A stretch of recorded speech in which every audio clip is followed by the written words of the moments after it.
Hello and welcome to Let's Dance with Charlotte Elizabeth. That's me. So this podcast is going to cover everything from dance, health, fitness.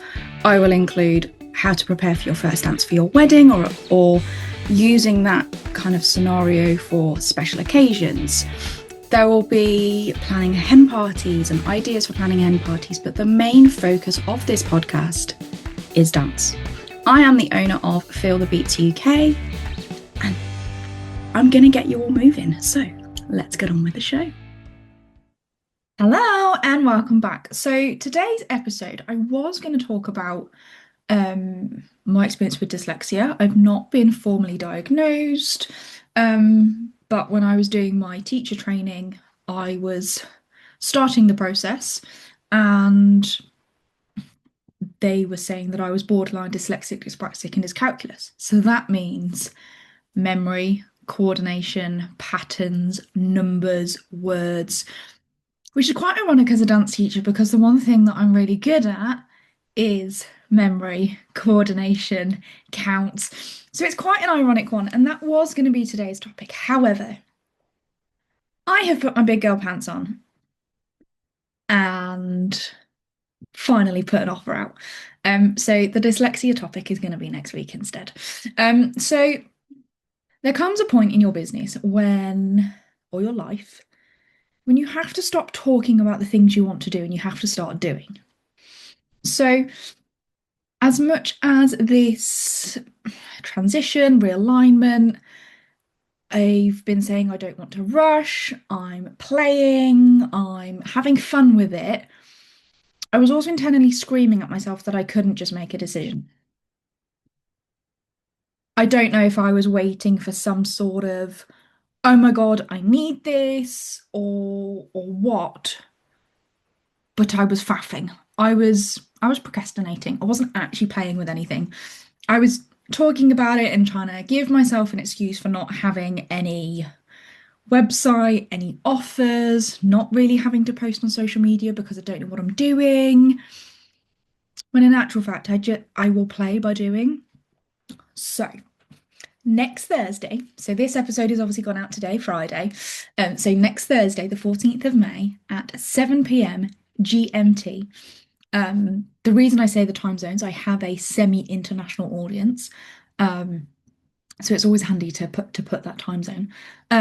I am doing a free movement session. Note, I said movement session and not dance session.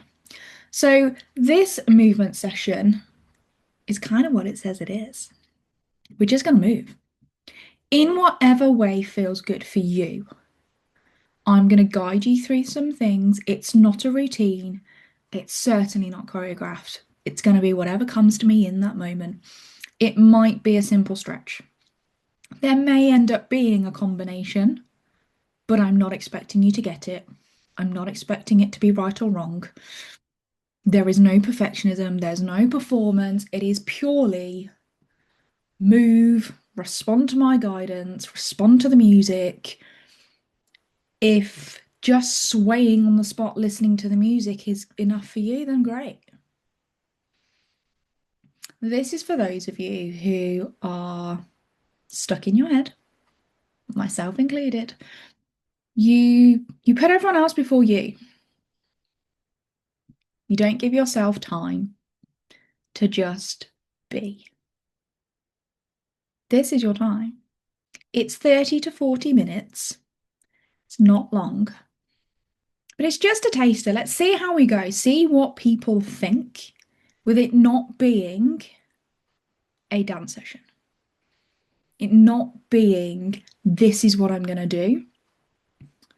Because it's a feeling, and it's really hard to sell a feeling because it's going to be so personal to everyone that comes. The point is, you will feel more connected to you. You might feel more relaxed. You'll probably sleep better because you've moved. But you'll just, yeah. Like I say, it's really hard to describe the feeling because what I will get from it is whether this is going to become a permanent offer seeing other people's responses to it will make me feel all warm and fuzzy. But what you get from it, I can't really tell you what you'll get from it because it will be so personal. But I know you'll love it. And it'll just. So that was today's episode, was to tell you that I'm doing a movement session because I was annoying myself. I was trying to do all this market research. I'm like, do you know what? The market research is by just putting the offer out there and seeing who comes, and then getting the feedback, and then going from there. And I'm also aware that my day job is getting busy again because I've got a Canada container next week. I've just done Sweden, but we're preparing Sweden's next one. I've got other export and different things. And then I go away on holiday, kind of end of June, early July. So realistically, putting out a permanent offer for a weekly session now isn't the best time to start that. But I'm doing these tasters completely free. And that's my way of market research. Do people get what I mean when I say I'm a movement? I'm getting you to move. Whatever that means for you. If it's dancing, great. If it's swaying to music, great. If it's doing some deep inhaling and exhaling and just a few shoulder rolls, fine. But you've moved. And your body will release those magical endorphins. And the one thing I pretty much can guarantee, you'll feel happier, which will spiral into the rest of your life. Your family, you won't be snapping as much. Like I say, you're probably going to sleep better. So this is my invitation for you. Head to the show notes, grab your space on that free taster session, and come and move with me. And know that it's okay to also just stand or sit and listen to the music. Because your body will start responding. We're born to move. We're not born to sit still or stand still. So your body will start moving. You just need the permission that it's okay. So I will see you next week on the podcast when I will be talking about my dyslexia journey. But more importantly, I'll see you next Thursday for Feel Good Movement.